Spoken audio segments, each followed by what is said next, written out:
Hi, everyone. My name is Meredith Newman. I'm a reporter with the News Journal. I am joined here with my colleague, Brandon Holbeck, and today we will be speaking with Governor John Carney about the past year of the pandemic. As many of us know, March 11th was the first announced case of coronavirus, and of course, our lives have vastly changed since then. Governor, thanks so much for joining us today. Thank you for having me. It's good to be with you to talk about this very difficult time in the last year. And I wanted to start off, in the past year, I think a lot of us here in Delaware have had some ups, but also had some really low moments. I'm curious for you, what was the hardest day? What was the lowest moment for you as governor amid the pandemic? Yeah, I'd have to say, obviously, we've had some really challenging moments over the last year. And I just really want to thank all Delawareans for leaning in and for following the guidance. By and large, they've been very cooperative and patient, and it's been a hard time to do that. And of course, a lot of heartbreak that I'm sure we'll talk about it. But I remember well a very stressful weekend back in April after we had seen the first positive case among poultry workers in Sussex County. And there was a lot of question among our public health team about what to do about it. A lot of interaction with federal authorities, and that weekend in particular was very difficult in terms of the decisions that we as a team had to make, and as governor I had to make. And there was a lot of communication again with federal authorities. You might remember the President of the United States that following Monday or Tuesday declared that no governor could had the authority to close down meatpacking facilities. And so that took that option off the table, which frankly was one that was under consideration. I remember a conversation I had that weekend with the police chief at Georgetown, who talked about members of his force were called out to a fatality, a death in the community. It was a Latino young man in his mid-40s who had passed from COVID, never went to the hospital. And it just was a terrifying, sad moment, and one that I knew we had a lot of work that we had to do there and across our state. That was a difficult weekend for sure, late April of last year. And I'm curious, looking back, whether it's with the poultry plants or nursing homes or any other kind of facet of the pandemic, is there something that you wish you personally acted faster on, or you wish the state moved faster on, now knowing the after effects? Yeah, we had terribly difficult decisions, trade-off decisions, one of which appeared in one of your articles in recent days around nursing homes. And in order to protect public health and to assure public health and to stop the spread of the virus, to flatten the curve, as to use the term that we learned a year ago, you had to take actions that had very negative consequences on the other side, whether it was increased anxiety and emotional problems among our young students who weren't in school, or whether it were family members who weren't able to visit their loved ones in nursing homes, or whether it was those loved ones who were facing the last days of their lives and weren't able to visit their family members. Those were terribly difficult and hard decisions. And frankly, I've been focused on the present and the immediate future, and not so much looking back on the past, other than to inform our current decisions. One of the big things a year ago, you didn't know what you didn't know. The most obvious to me is mask wearing. CDC was very ambivalent about mask wearing. They were worried about people touching their mask all the time and adjusting it, thereby picking up the virus and spreading it through surfaces. We've learned that there's not a lot of spread through surfaces, that it's mostly through respiratory particles. And so the most important thing that you can do to protect public health is to wear a mask, and particularly when you're in public, keep socially distanced. Just the fact that we have barely had a flu season, hardly at all. In fact, Nemours Hospital has had to lay people off because they have had just a handful of children who come in. When children come in with the flu and they have to be hospitalized, it's a really serious situation. Almost none this year, and that's because of the mask wearing. So in retrospect, it's easy to say, yeah, we should have done this a little faster. We should have focused on that. And I can come up with some examples. I don't know that it's productive I haven't really focused on that as much. I mean, I think in the post-mortem, and we did have that with our resurgence advisory committee in terms of economic effects. We'll take a really close look. Right now, and I asked our public health folks just this week, compare our numbers now to where they were in May and June of last year, and what's comparable there, and what can we use with that experience as we reopen with our current experience. Let's talk a little bit more about the present. I think the big question on a lot of people's minds is, when can they get a vaccine, or when can they expect some of their loved ones to have access to a vaccine? The president has said that the U.S. will have enough vaccines for every adult by some point in May. Obviously, that supply isn't really in your hands, but if that comes to fruition, do you think the state is prepared to get those vaccines out if it does come as soon as a May timetable? Well, we better be ready. And I like the fact that the president, first of all, it's a whole new day with this president and his attitude towards the science, his attitude towards his own team with respect to working in conjunction with governors and with states. It is clearly a partnership. We have weekly calls with the National Governors Association about this. Our friend and colleague, Governor Hogan from Maryland, was the chair during most of the year and going back to when President Trump was in office. And so we've made significant progress with vaccine supply. That's our focus, a major focus now, as well as preventing the spread. And up until this point, Brandon, as you say, we have not had nearly enough. We're going through a set of priorities established at the national level by the ethics panel nationally, and then sorted through our local ethics panel here, an identification of 1A, 1B, 1C, as you all know and have reported on.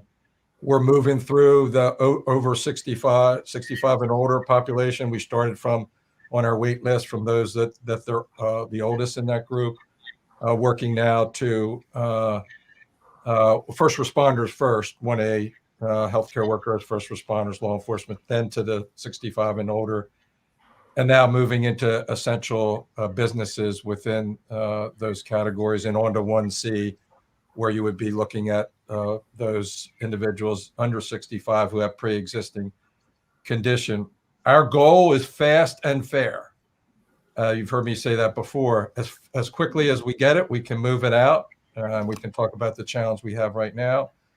And we've been building our structure on top of primary care physicians, pharmacies, federally qualified health centers, hospitals, other healthcare providers, and our own clinics, and our partnership with FEMA.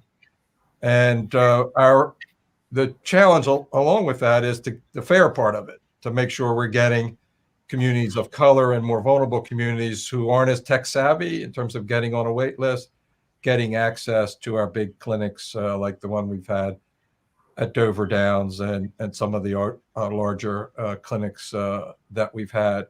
So we've had a real scarcity, and it's been difficult managing that without registration lists, and those registration lists don't talk to one another across these organizational boundaries, to now where it's ramping up to test our ability throughput wise to move out the allocations that we're getting. The objective with fast and fair is to match the allocation we get from the federal government, which is now between 40 and 50,000 a week, with our ability to get it out. You also know that the feds are directing some portion of that, and they had before, to the pharmacies for nursing home. Now, initially for diversity zip codes through the Walgreens. And then after the president said, let's get all educators done, that was a quick turnaround. We've leaned into that. As of today, every educator in our state has been invited to an appointment. They all haven't taken it, but we have used that incentive from the president and the additional supply, particularly going through Walgreens, to meet that. So to your question, absolutely, we're going to be challenged to be able to get the vaccine as it grows. And that's going to be a really good thing. It's a way better thing to have to be stressed on getting more vaccine that you're getting allocated than not having enough to fill up the demand that's there. That'll lead us to some vaccination and vaccine hesitancy. We're already seeing a little bit of that. And so that'll be incumbent upon all of us and our messaging to say, hey, this is a life-saving vaccine. Get the first appointment that's available to you and take the first vaccine, be it Pfizer, Moderna, or J&J. The arrival of J&J, one dose, game changer. One and done. You don't have to schedule the second one. If we have a big pod for like we're having this weekend, 4,000 one day, 4,000 the next, 21 and 28 days later, depending on which one, you got to come back and do it again. And we learned that in the spring when we learned that a couple months ago when we had the big clinics and the DMVs. So I like the problem and the challenge, but for sure it's going to be a big change. It'll enable us to catapult into 1Cs and beyond, and bring down some of the anxiety that people are feeling out there. I want to go back to something you said a moment ago, that every teacher now who wants an opportunity to get the vaccine has been offered one. Throughout 1B, the focus for many weeks was on people 65 and older because they're at the greatest risk of hospitalization and death. But that pivot to teachers, which seems like would be accomplished pretty quickly now, was that a surprise to you, or were you prepared to make that move to shifting the priority within 1B to the teachers and childcare workers, and at least, for some of these events, a little bit away from 65 and older? Yeah, the action to challenge us, as the president did, he challenged every state basically to get it done by the end of the month. Did come as a surprise, but the priority, the objective was one of ours that we shared, and we had already started it, as you recall. And it's a function both of the essential nature of the work that they do, educating our children, and the impact it has on the children themselves in getting more children, creating lowering the sense of anxiety among educators and staff, getting our children back in school. That's been one of our biggest priorities now for months, particularly if you remember we had the pause over the December holidays. We said we're going back on the second week in January, kind of somewhat regardless of what the situation on the ground was, because the science said your schools are safer places. Well, it's still, the teachers and those who work in those schools have to be willing to do that. And so the vaccination piece of it was a big help. I talked to teachers and staff at the vaccination clinics, one we had at Dover Downs and others, and you can't believe how much more comfortable teachers and staff and childcare providers are after receiving that vaccine. So two important public health objectives: getting our children back in school and on all the mental health and educational benefits of that, educating or vaccinating an employee group that's about as essential as there is. A lot of other states have started to shift or even completely kind of scrap their prioritization as they begin to expect more supply, like Connecticut going purely by age, or Alaska opening up to every adult. Obviously, circumstances are a little different with every state, but why is Delaware staying with its prioritization? Why is that important to you? And do you expect to move through some of these coming phases when the time comes faster than the 2 months or so that we've been in phase 1B?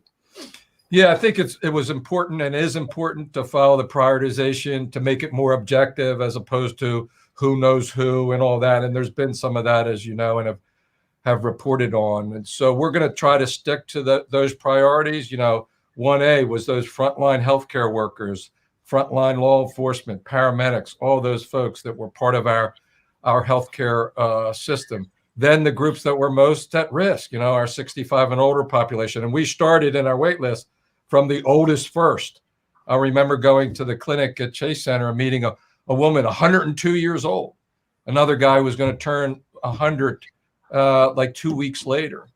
And so we consciously worked our way through priority, making sure that the people most at risk were getting access to the vaccine first. Now we're getting to a point where it's more difficult to draw those distinctions. One of the groups that's coming is those with pre-existing conditions, even though they're younger than 65. And I hope that we're able to make sure we get those with developmental disabilities and et cetera.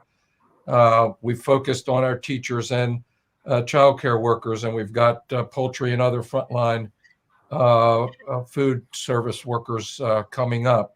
But I think we're going to be faced with that decision that you're talking about other states have already made to accommodate the surge in supply and the need and desire. I think the distinctions among priorities once we get to that level are not as serious and as great as comparing somebody 75 years old in a nursing home or a frontline healthcare worker in a hospital emergency room with people and patients, hand to hand. The educator who's working with children with disabilities, hand to hand. Those cafeteria workers in our schools, et cetera. So we'll get through those priority populations, and then I think get to a point, Brandon, that other states have already passed that says let's open it up without some, because the distinctions are hard to enforce and they're hard to register, more importantly. And you can't, one of the things we've learned is you've got to have registration.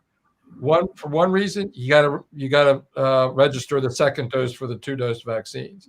And secondly, if you just open the doors, you might remember the Salesianum event, without a real pre-registered thing, it's chaos. You get so many people, social media, they send the Facebook post away with a picture of Salesianum getting their shot in their arm. It's just too difficult to control. But we will be, I'm sure, looking at that question, not today, but certainly in the weeks to come. Is there a number or a target that the state can commit to in terms of how many people you would like to see vaccinated a week, a day, a month? I think targets are really helpful for people to understand where we are and where we want to go. Yeah, and that goes to one of the really difficult things about the decisions that we've had to make and what we've learned. One of the great things about being governor of Delaware or working and living in Delaware, we were addressing this pandemic almost like a community organization. We were meeting with all the business groups on a weekly basis. We had our weekly press conferences. We met with the Bar and Restaurant Association. We met with the Chambers of Congress. We met with the members of the General Assembly. We met with I have a weekly call with the mayors. And so there's a lot of direct communication and feedback about how to make this decision or that decision. And so it was very helpful in working through the various challenges that we had. One of the big things that we heard from everybody is, can you give us some lead time? And the balance there is not getting ahead of the science, not getting ahead of this actual health situation on the ground. You might remember back in the spring, we were given CDC guidelines, phase 1, phase 2, phase 3. And you had to have 14 days of improving health conditions in between, moving from one to the other. Every state adopted a little different approach. But that predictability, if you're in a restaurant business, you want to know if you need to order more supplies, more food, more whatever. If you're running a daycare, if you're running a school, if you're running anything, you need some predictability in that. And so I'm very cognizant of that, and so is our team. It's just hard to do and to make it, we arrived just the other day with hospitalizations below 100 and with new positive cases each day, like around 200, even though we're testing about 130, 140,000, a month, where our initial goal was 80,000, and we weren't even doing that in the spring. So how do you compare today with the spring? So just striking that balance. But the message that we got on all those calls I mentioned, we need lead time. We want to know with some predictability about moving from one stage of lockdown to the next. And we're wrestling with that right now. We know we have to do something, and we can. The data suggests that we can. And just to follow up on what you said earlier in terms of just working as a community organization and knowing kind of all corners of the state, at the same time, when looking at people of color who have been vaccinated, the state just reached 3% in terms of Latinos who have received at least one dose. And obviously the numbers have increased for Black Delawareans, but I think everyone can agree it's just not where it needs to be. I guess I think a lot of people are wondering, if Delaware is such a small state and there is this idea of the Delaware way, why is the state government still having such a hard time reaching communities of color? Because while vaccine hesitancy does exist, I think for a lot of people, it is the sheer logistics. They don't know how to get a vaccine and they want them. So what's your response to that? Yeah, I would argue the opposite, that if, as we look back on the ups and downs, the positive and the negative, with respect to the last year, I think one of the positives will be how the state responded to the very serious problem among poultry workers in the lower part of our state. And there are a combination of Latinos, Haitian Creole, African American, and Caucasian populations, with a significant percentage of being Spanish-speaking Latinos. If you look on the testing board right now, you'll see that we test at a much higher rate for Latino Delawareans, for African American Delawareans, than for the general population, certainly more as a rate than for the Caucasian population. Our objective there was to fix the problem, to address the problem, and knowing that we had to do things a little bit differently in order to get the kind of community outreach to get to those folks. There are also demographics that aren't any, and there are demographic realities that the numbers on the tracker don't explain, and that is that the senior population, which is what we've been vaccinating for Latinos, is much smaller than the general population, which is about anywhere from 8 to 10%. Turns out over 65% is about 2%. Now, that's not to say we're happy with the numbers. It's just to say that we have done tremendous outreach, both on the testing side back in the spring and as we're doing vaccinations. We are intentionally allocating and distributing vaccines that we get from the federal government to partners who understand the fast and fair objectives, both fast and fair. You got to get it out next week, and you've got to have a good distribution. And we're looking, finally able to look at some of those numbers. And some of those partners are better participants than others with respect to the diversity of their population. Very few hit the overall demographic of the state, say 23% African American, 8 to 10% Latino, et cetera. But that consciousness and the outreach, and the problem with the outreach is we've done several community things and they've been great, but they're smaller in scale.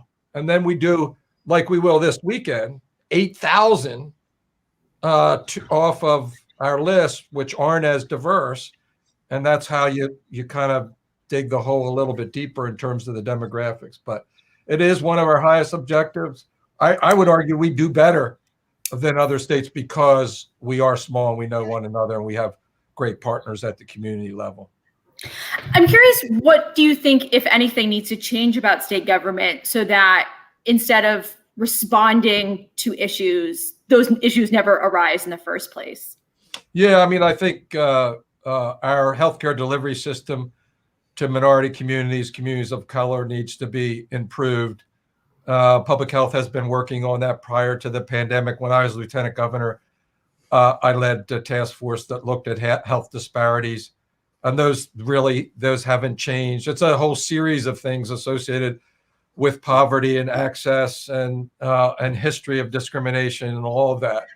But we can and we must do better. And one of the things that we've learned is the need to do better really has been put in front of us. These folks are the kind of foundation of our workforce, frontline workers across the board, and they deserve quality health care and health outcomes as well. So getting ahead of and really leaning into that as a priority, expanding our federally qualified health center network, which really does great work in those areas, getting our big hospital systems, as they have started to do, to push clinics out into getting our workforce more diverse. One of the reasons that the numbers aren't as diverse as they are is because the first set of populations, 1A, are healthcare workers, healthcare providers, law enforcement, none of which are as diverse as the population.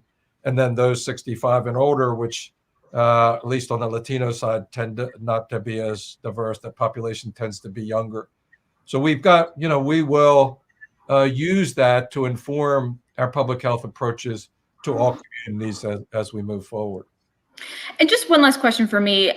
This is tangentially related to the pandemic, of course. I wanted to talk to you about the legislation that was introduced into the State House this week, gradually raising the minimum wage to $15 an hour. Obviously, this is a topic that a lot of people in Delaware care about, and specifically nationally as well. Do you support the legislation as it stands, and would you sign it as it stands today? Yeah, I've supported a $15 minimum wage for some time now. The question really is, how do you get there? We're about to have, and how do you get there, particularly in the context of the economy, the pandemic economy we find ourselves in? I think Senator Walsh and Representative Osinski have done a really good job kind of trying to strike the balance there. I'll be looking forward to hear the discussion and the debate in the General Assembly around timing and all of that. I'm just encouraged. My focus has been to make sure that state of Delaware workers are paid a $15 minimum wage. It turns out across the board right now that we are not, and we would need some period of time to ramp up. I have a move in the budget that I've proposed for the General Assembly just a month or so ago that would raise, my fundamental belief is people work hard, they work every day, they go to work, they ought not live in poverty. And so that's the first goal, is to make sure people who work for the state aren't earning a wage that puts them below the poverty line. And that's what this budget will do. I think that takes us somewhere in the high $13 an hour and then moving towards $15 an hour. So I think the question is, how do you get there? We support the objective and look forward to the discussion in the General Assembly. One of the things that we've probably heard most from people over the last month or so during the vaccine rollout has been their frustration with trying to get signed up and asking for help. You have more people in this eligible population that are 65 and older than not, who might not have the tech skills or the patience to navigate a lot of these different websites between the state and the pharmacies and medical providers. As you know, what's your message to people that are frustrated either on the waiting list or otherwise, who are still trying to get a vaccine appointment and are among the people who are currently eligible for the vaccine?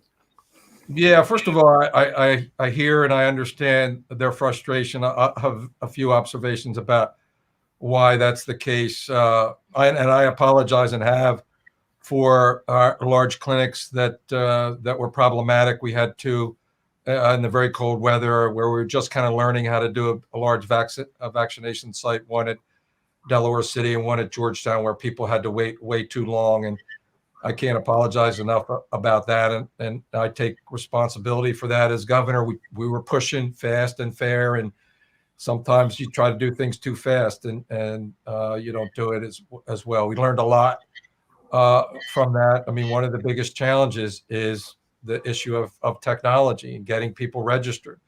You can't have 2-dose vaccines and population, not enough supply for the demand out there in a population that is at considerable risk, and not have problems getting people. You can't just open the doors and say, come in, we'll give you the vaccine.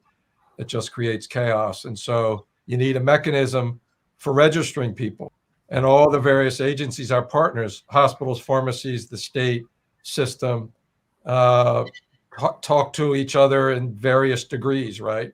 Doesn't do us any good to partner with, at some level, partner with a hospital whose data system doesn't feed into ours, and we're telling them we want to see demographic diversity and a fair distribution, and we can't get the number for it. And I don't mean to single them out. I could say the same for pharmacies and others.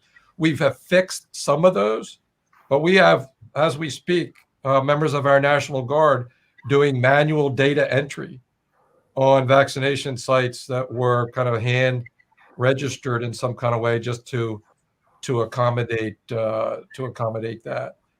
And so that coordination, technical coordination among healthcare providers is critically important. It's not a new issue, but it's one it makes our objectives of getting things out fast to be difficult and fair to be difficult, because when you have to register folks in a computer system, as you say, people who are older, my mother she'll turn 90 in a week, is not as tech savvy as, somebody who's 30 and 40 years old. Somebody doesn't have the education or sophistication, same thing. And so it does create frustrations and challenges for us to get people registered and vaccinated. So I would say patience, sign up at all the various places where you can get vaccinated, ideally with your pharmacy, your primary care physician. If you get your health care through a federally qualified health center, you're getting extra supply there. Our pharmacies are getting extra supply, especially those in minority community zip codes. Our large vaccination clinics now, our FEMA clinic at Dover Raceway, opportunities that present themselves there have been really comfortable and easy. People speak highly of it, and there'll be those opportunities as well. I suspect that, and take the first opportunity that you get, no matter what vaccine it is. They have equal effectiveness against death and hospitalization. I think that's going to be it for us here. Governor, thank you so much for your time. For those watching, thank you for your time. And for all coronavirus coverage, make sure to head to DelawareOnline.com. And I urge you all to consider subscribing. I think we can all say journalism is so important, specifically local journalism. So we so appreciate your support. Well, thank you for your reporting.